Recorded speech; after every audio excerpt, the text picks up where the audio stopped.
Et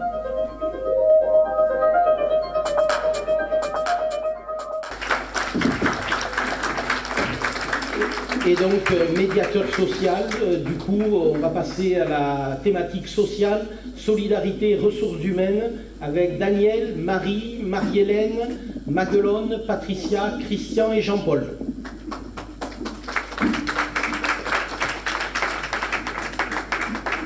Donc, médiateur, Daniel, on a évoqué le médiateur social. Nous venons justement de parler d'un poste de médiateur conciliateur que nous comptons créer. Et Jean-Paul, qui était éducateur spécialisé dans la vie active, nous aidera dans ce projet que nous comptons mener. Et je vais vous parler du volet social de ce médiateur. Son rôle sera tout d'abord d'établir le contact afin de créer un climat de confiance nécessaire pour, dans un premier temps, réduire les tensions identifiées surtout en centre-ville. Puis, construire avec eux un projet qui les sorte de leur situation de rupture et les insère aussi souvent que possible dans la vie de la cité. Sans rôle coercitif, il préviendra les incivilités et appréciera les comportements à risque. Ensuite, nous allons parler de la solidarité. Il n'y a pas de petite vidéo peut-être pour nous. On l'a entendu ou pas? Oui, non, elle arrive. Elle arrive. Nous sommes au centre névralgique de la solidarité et de l'action sociale. Le CCAS, qui vient en aide aux personnes en difficulté. Que faire pour le rendre plus efficace? Je passe la parole à Patricia. À ma droite, nous avons les locaux de la banque alimentaire, où les colis sont servis 10 mois dans l'année. Les gens n'ont-ils pas faim les 2 mois restants à Poussan? Patricia. Les 2 mois restants à Poussan, on est d'accord avec toi, Patricia, on se pose la question. Oui, alors ne vous moquez pas de notre accent, parce qu'alors sinon, ça ne va pas le faire. La solidarité s'exercera donc en direction des adultes et des familles rencontrant des difficultés passagères ou plus durable, grâce au CCAS et à sa double mission. Avec pour objectif que chaque Poussanais trouve la réponse la plus adaptée à sa problématique, grâce à l'aide légale, tout d'abord, qui est la même sur tout le territoire français et qui s'impose aux communes qui ont plus de 1500 habitants depuis la loi de décentralisation. Ce volet-là, nous communiquerons auprès des Poussanais pour savoir les aides qui peuvent leur être apportées. Mais, à notre sens, l'aide la plus intéressante est l'aide facultative que l'on peut mettre en place sur chaque commune et avec des actions spécifiques après identification des besoins de la population. Dans un premier temps, nous maintiendrons l'existant et l'améliorerons. Maguelone, peux-tu nous dire comment ?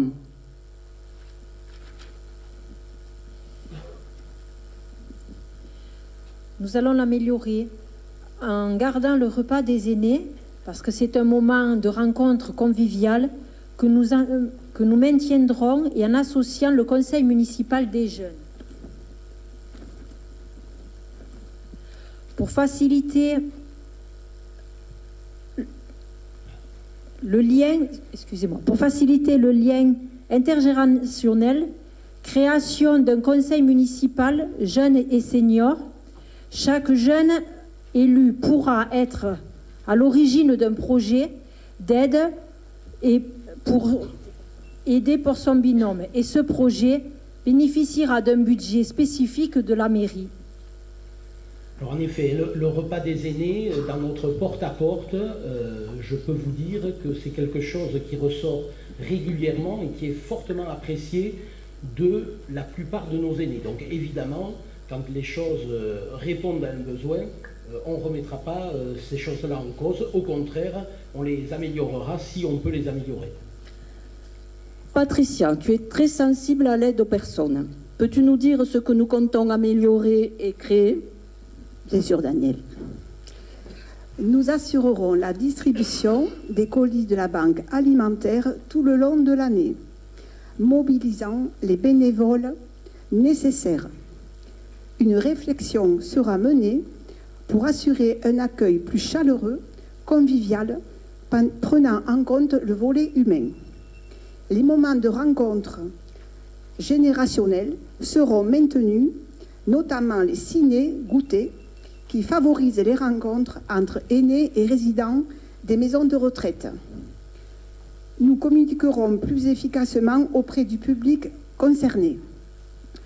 Nous mettrons en place des moments de rencontre intergénérationnels en nous appuyant sur le Conseil municipal des jeunes et des aînés que nous évoquons dans les différentes thématiques.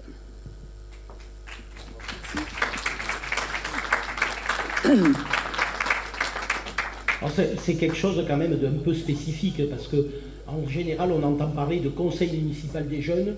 Nous on a eu vraiment cette volonté d'y associer et d'avoir en binôme un jeune avec un aîné parce qu'on pense que et l'un peut apporter à l'autre et l'autre peut apporter à l'un. Donc c'était cette volonté-là de l'intergénérationnel même au sein de cette instance à créer. Notre souhait, dans un autre volet que vous allez découvrir, est de tout mettre en œuvre pour pérenniser l'existence de la crèche associative.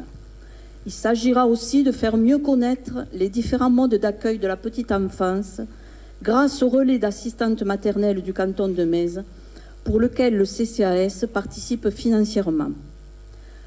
Puis, nous étofferons les aides en organisant de nouveaux services en direction des personnes âgées et des personnes en difficulté, dont l'aide aux démarches administratives qui est déjà mise en place depuis janvier, mais dont la communication reste à faire et dont l'action doit s'étendre avec mise à disposition d'un interlocuteur municipal et les outils informatiques de la commune.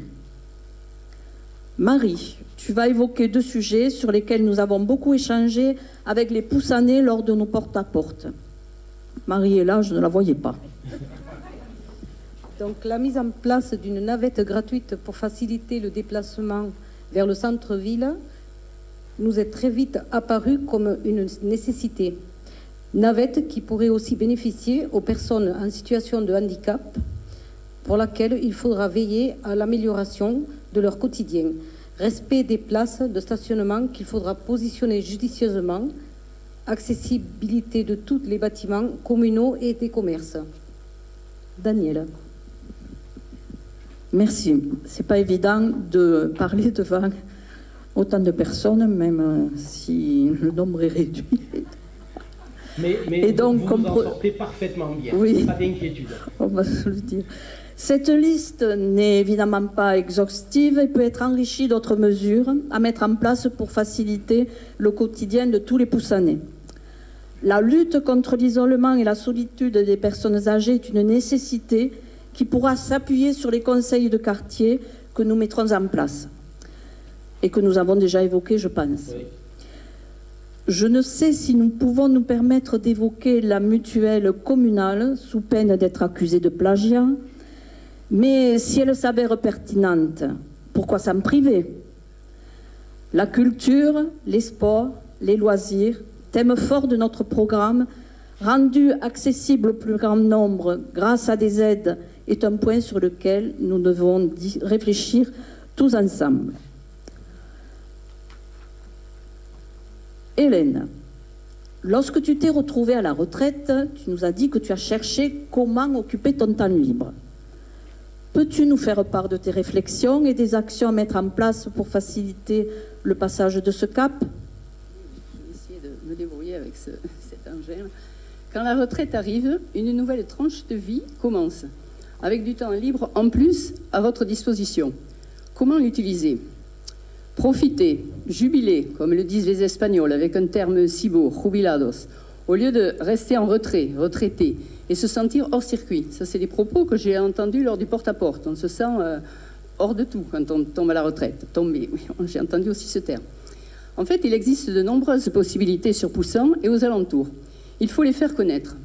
Nous proposerons donc des journées contact avec infos ciblées sur les activités plus spécifiques seniors, sur Poussan et les communes voisines. Organiser des covoiturages pour plus d'économie et d'écologie sera une de nos missions pour les activités hors Poussan. Évidemment, je ne peux m'empêcher de parler de la bien nommée Université du temps libre, puisque j'ai parlé de comment utiliser son temps libre, qui m'a vraiment sauvée ma nouvelle tranche de vie. Savez-vous que celle du bassin de Thau, qui est donc la bien nommée UTL bassin de Thau, est classée première sur la France grâce à ses 45 disciplines enseignées et ses 60 professeurs de haute qualification, tous bénévoles. Donc que personne ne reste au bord du chemin, ce sera notre action sociale à venir, vieux, jeunes, anciens, jeunes seniors, vieux seniors, dont nous faisons partie certains. Merci Marie-Hélène. Alors, avant de passer le relais pour la thématique suivante, il est essentiel que nous évoquions les ressources humaines sans lesquelles rien n'est possible, les ressources humaines de la commune, bien évidemment. Il est primordial d'instaurer un dialogue permanent entre les élus et les agents de la commune dans le respect et la reconnaissance du rôle indispensable que ces derniers ont auprès de la population. L'instauration d'un climat harmonieux de collaboration entre élus et agents est nécessaire.